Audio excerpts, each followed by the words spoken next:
ជំរាបសួរអ្នកទាំងអស់គ្នាខ្ញុំបាទមកសក្តាហើយថ្ងៃនេះខ្ញុំមកចេញវីដេអូថ្មីម្ដងទៀតដែរអ្នកទាំងអស់គ្នាហើយវីដេអូនេះគឺខ្ញុំមកចង់អរគុណទៅដល់អ្នកទាំងអស់គ្នាខ្លាំងមែនទែនសម្រាប់ view នៅក្នុង Facebook និងសម្រាប់ view នៅក្នុង TikTok ហើយអ្នកគ្នាបែរឆ្ងល់ថាចុះហើយ view នៅ TikTok view ក្នុង Facebook ហ្នឹងម៉េចហើយទៅអ្នកគ្នាមិនដឹងមកយ៉ាត់ខ្ញុំគ្រាន់តែបើកទូរស័ព្ទភ្លាមបើកក្រាក់មកឃើញ view ហើយនឹង live ភ្លាមខ្ញុំឡើងសប្បាយចិត្តខ្លាំងមែនទែនមកខ្ញុំសប្បាយចិត្តឡើងហក់ពីលើចុងមកអមមកលើដល់ចង់ឆ្លោះដៃហ្នឹង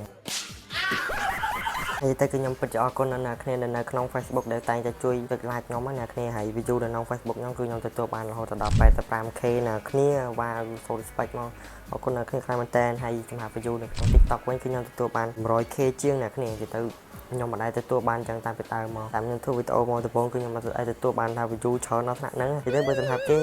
សម្រាប់គេអ្នកធ្វើវីដេអូគេល្បីគេធម្មតាគេតែប៉ុណ្ណឹងកាក់គេធ្វើវីដេអូតែមួយក៏គេធ្វើបានតែសម្រាប់ខ្ញុំខ្ញុំធ្វើវីដេអូមកតាមពីដើមអ្នកគ្នាបានដឹងខ្ញុំធ្វើវីដេអូមកពីដើមគឺខ្ញុំមិនដែលទទួលបាន viewer ដែលច្រើនប៉ុណ្ណឹងហ្មងអ្នកគ្នាគេមើលឃើញច្រើនណាស់ចឹងហើយវីដេអូនេះគឺខ្ញុំ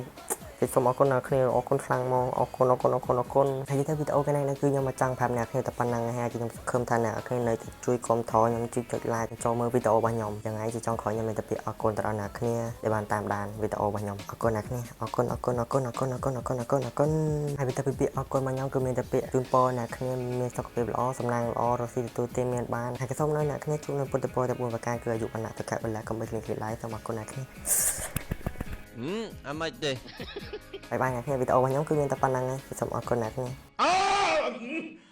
យេអាហ្នឹងអូយព្រះអង្គអរគុណព្រះអង្គច័ន្ទមនីអរគុណព្រះអង្គអូយព្រះអង្គច័ន្ទមនីស័ក្តិសិទ្ធិព្រះអង្គច័ន្ទមនី